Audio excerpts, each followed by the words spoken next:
Hello my lovelies, and welcome back to Allotment of the Dead.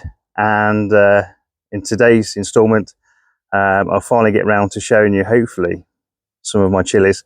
There is a few fruit on some of them. Some of them are a little bit more on the super hot variety, and they need a little bit longer growing season. And I was a little bit late in starting these this year. I should have started them in January, but unfortunately we were away on holiday, so I didn't manage to actually start these until probably the middle of February. Hence why I'm probably about a month or so behind, but the plants, hopefully with a little bit of heat, if the summer kicks up, I'll get a bit of some decent chilies off these. So I think some of you guys hopefully will have seen the video I put out recently about the Cilantria family.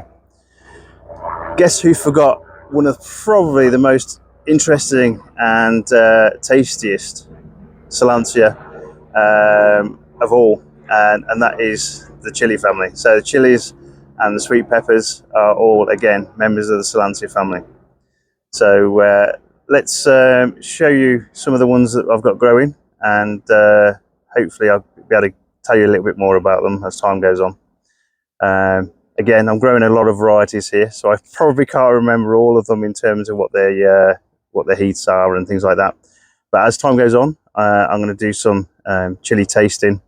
So as the fruits ripen, as they give me some decent pods, I'll be doing a little bit of a tasting session. Might be down here, might be at home, depending on how what's the word, crazy I'm feeling, or how much need I have, or I think I'll have, for access to milk. But we'll see how that goes. I know some of the plants I'm growing here, some of the chilies I'm growing here, probably crazy hot. So to attempt that without probably a little bit of dairy products, milk, cheese, whatever around, which does take away some of the capsicum heat, and hopefully that will help to sort the heat out from that. But yeah, for me to do that down the plot might be a bit dangerous, but we'll see how it goes. You never know. I might be crazy to pick one up and just stick it in my mouth. But let's have a look at some of the chilies that I'm growing this year. So there's about 60 odd kinds, I think, this year that have managed to germinate. There's a few as well that unfortunately our cat destroyed. Decided to jump up on the windowsill, and all my chilies were below that with lights over the top, and it basically went straight through the lights, straight into the chilies. So about 20 plants or so completely destroyed by cats. So again, something that allotment holders will probably have some knowledge and experience of. Animals and allotments sometimes don't mix. Okay, so let's turn you around. Okay, so just have a quick brief look at the chilies I've got growing. So I've got them all in the ground, some of them staked, some of them not. As time goes on, I'll stake a few more of them. So I tend to plant the sweet peppers and the milder peppers towards the door. They need not quite so much heat as the super hots. So again, the super hots are right on the back wall, and hopefully over time they'll give me some decent fruit over there. But so we'll give you a quick look at some of these. So this one here, Mulatto Islano, gives you a nice, quite a thin walled pepper, but these are very good for smoking. Not with a cigarette kind of thing, but if you stick them in the oven with some nice some wood shavings and things, they give you some nice smoked peppers. So as we move along, so we have some Joe Parkers. So again, a nice sweetish pepper. I use a lot of these in cooking, and you'll notice as we go along, I'll be giving these plants a bit of a shake. Again, it's something that helps them to germinate. So again, we have some other sweet peppers on this side. So a Crayola pepper, there's a couple of plants of those. Let's see if we can show you the nice weird looking chili there. And a lot of people will grow this one. So Hungarian hot wax. And we'll move along to some nice cayenne peppers. So again, being the Solanum family, you'll notice these really nice little flowers. Again, looking a little bit like tomatoes and the aubergines, but on a smaller scale. And so we've got this one here, a nice little chili, almost like a Thai chili. This is Kali Mirch. Kali Mirch it actually just means black pepper. I think it's an Indian language, can't remember which one. This one here is again a long, thin, whippet type chili. Again, these taste really, really good. And we start moving into the more super hot. So your ghost chilies at the moment, they're quite squat. There is some flowers coming on some of them now, so hopefully we'll get some fruit off them soon. And unfortunately, I had some 7 pots where the ants were, and the ants have basically taken them, so I can't have any of those. And the plants come in all sorts of varieties of different shades and colours, including some nice black ones. So this nice plant here is, again, it's one of these plants that gives a really nice small chili. So this one's called Puma.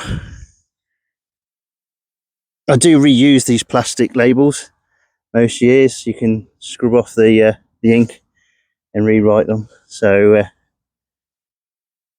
recycling is good.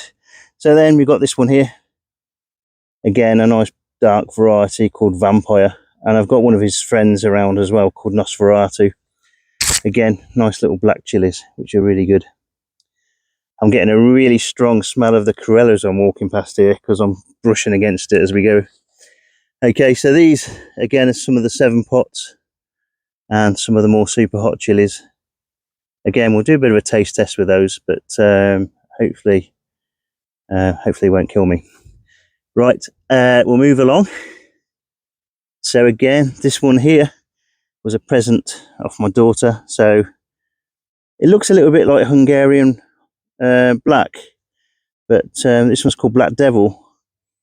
So not quite sure what that is. I've had a bit of a search on the internet to see if I can find out what the Scoville rating and things are. Can't seem to find much about them. If anybody knows anything about them, let me know. So Berber Brown is, again, this is becomes quite a dark brown chili, and again, really quite tasty one. But this one's from Africa. And we'll move along. So again, some more nice cayenne peppers. I know my camera work's a bit horrible at the minute, sorry about that. And again, some more cayenne peppers here. So we're just waiting for those to go a bit ripe. And as we move along, there's very few plants that I don't grow from seed when it comes to chilies.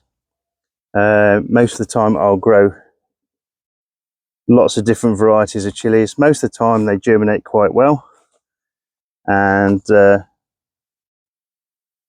most of the time I've had some really decent fruit off them. One of my favourites is Sugar Rush, and there's about 3 different varieties. There's Sugar Rush Red, Peach, and the stripy version in here.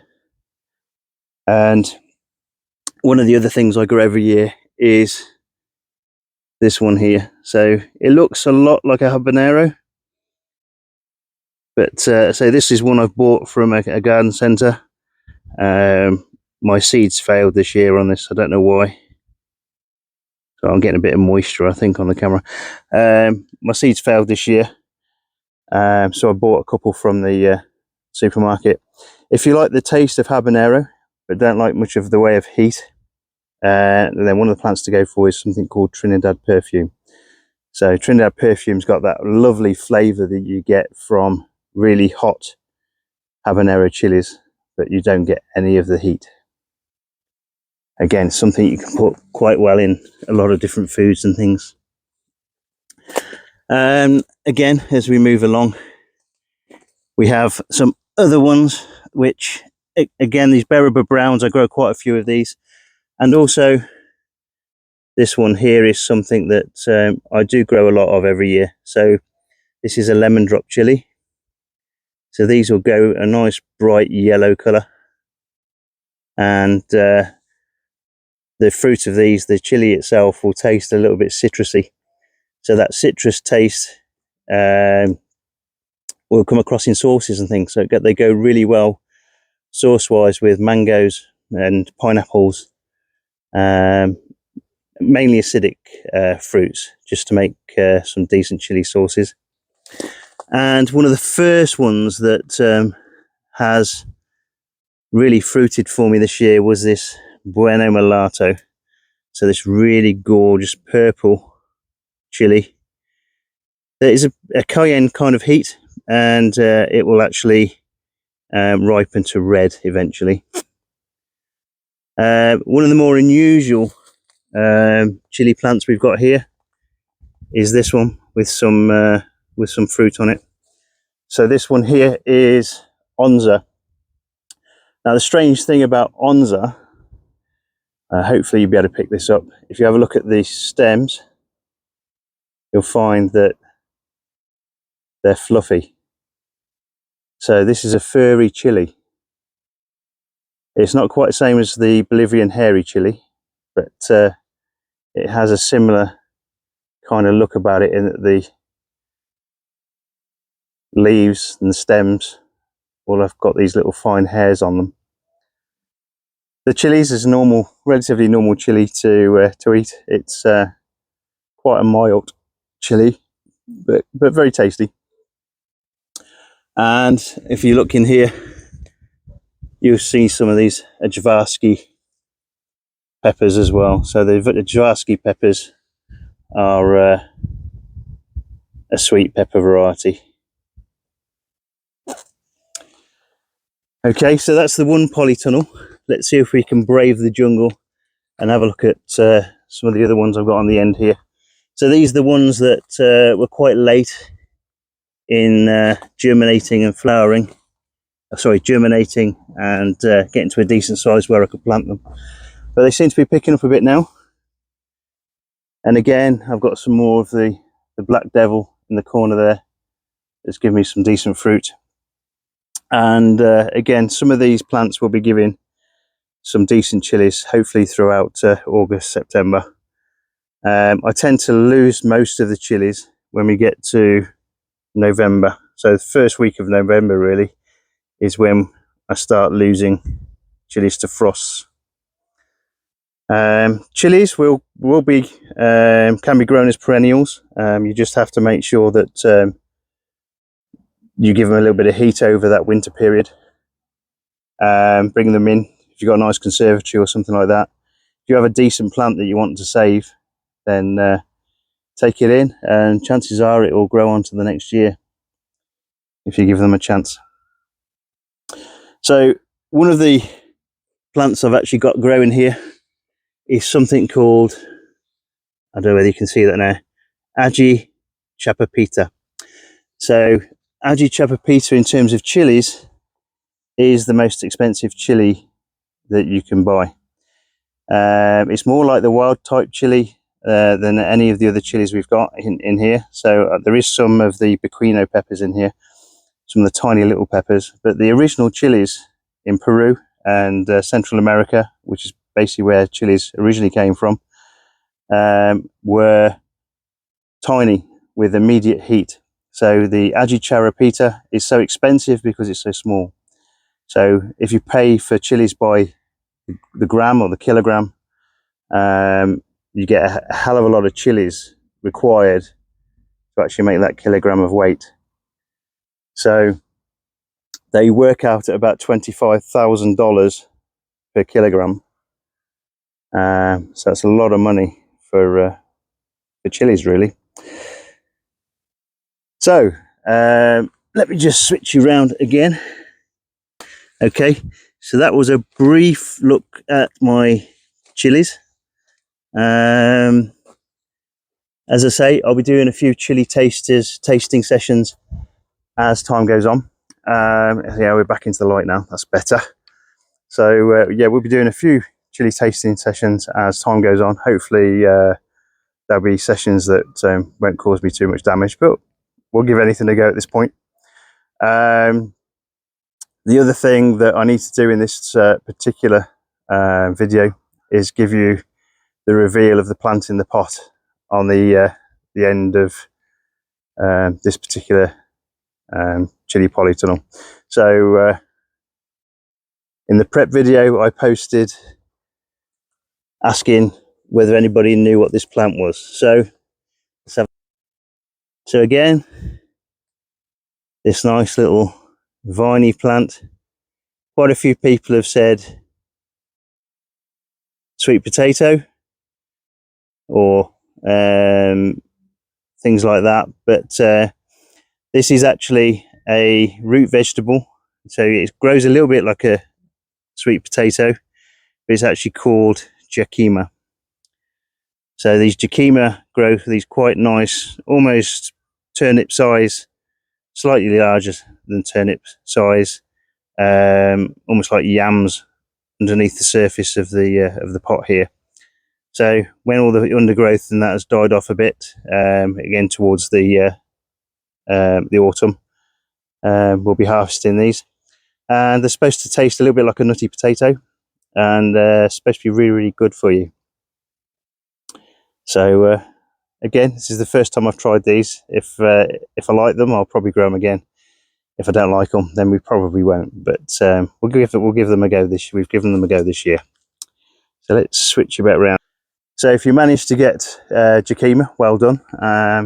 There's probably a few people that probably haven't, because again, it's quite something that's not something that's usually grown in a lot of places, especially in the UK. So that's all for me today. Hopefully we'll get back to you soon. So if you like what you're watching, please like and subscribe. It does help the channel quite a bit to get a bit more noticed. And thank you very much for your time. It's really appreciated. All the best to you, and goodbye.